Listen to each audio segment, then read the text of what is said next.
नमस्ते।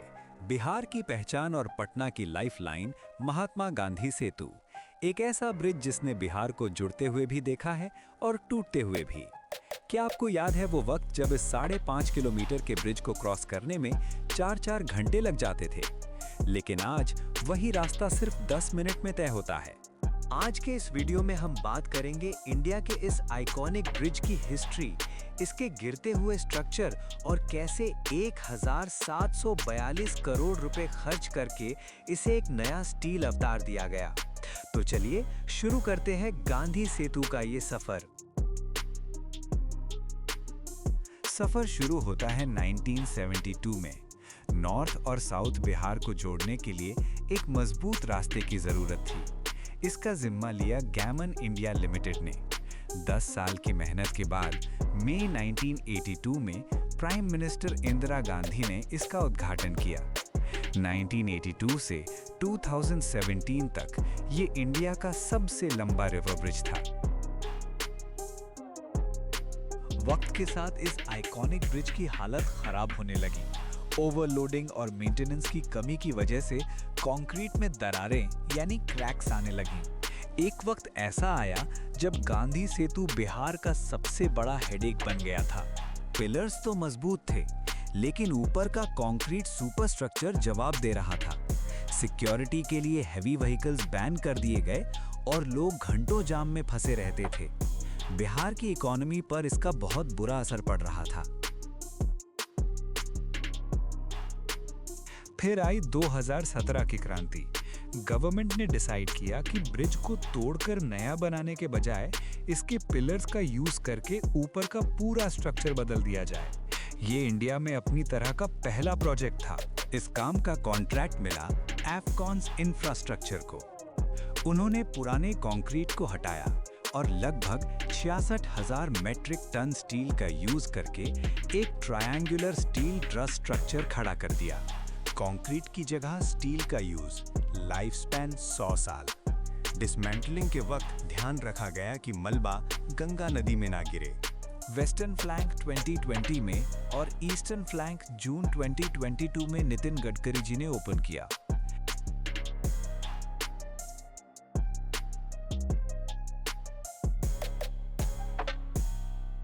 आज का गांधी सेतु एक मॉडर्न इंजीनियरिंग मार्वल है।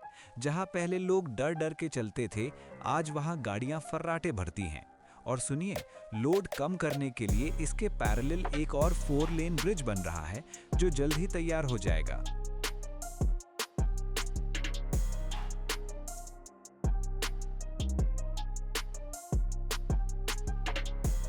सबसे पहले बेसिक्स की बात करते हैं।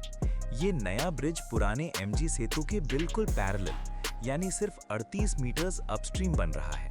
इसकी टोटल लेंथ अप्रोच रोड्स को मिलाकर 14.5 किलोमीटर्स है, जिसमें मेन ब्रिज लगभग 5.6 किलोमीटर लंबा है। इसमें यूज हो रही है modern extra dozed cable stayed technology.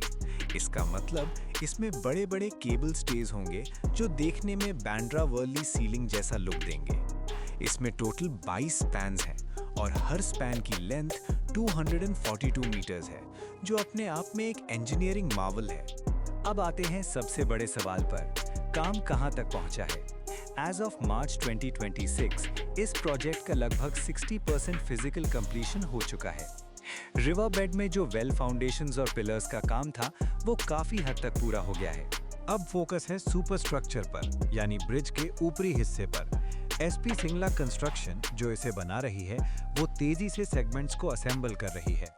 हालांकि डेडलाइन थोड़ी शिफ्ट हुई है, लेकिन अब टारगेट दिसंबर 2026 रखा गया है ताकि 2027 की शुरुआत में आप इस पर अपनी गाड़ी दौड़ा सकें।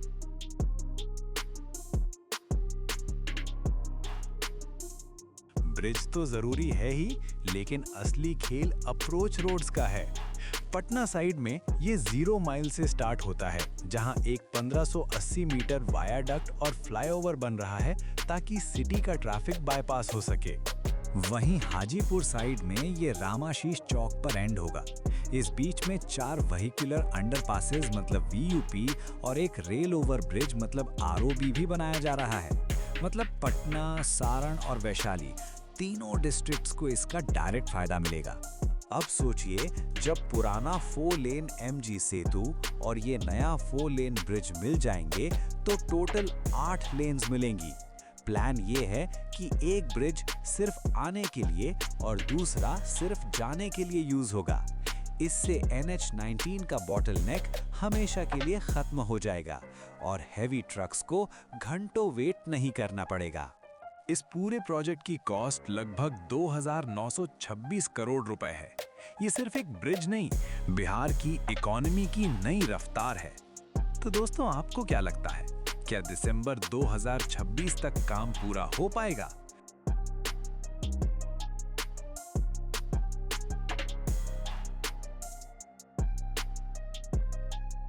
गांधी सेतु सिर्फ एक ब्रिज नहीं, बिहार की प्रगति का सिंबल है।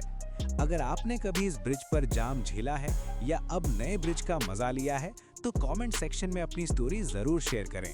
वीडियो पसंद आई तो लाइक करें और ऐसे ही अमेजिंग स्टोरीज के लिए चैनल को सब्सक्राइब करें। मिलते हैं अगले वीडियो में। जय हिंद, जय भारत।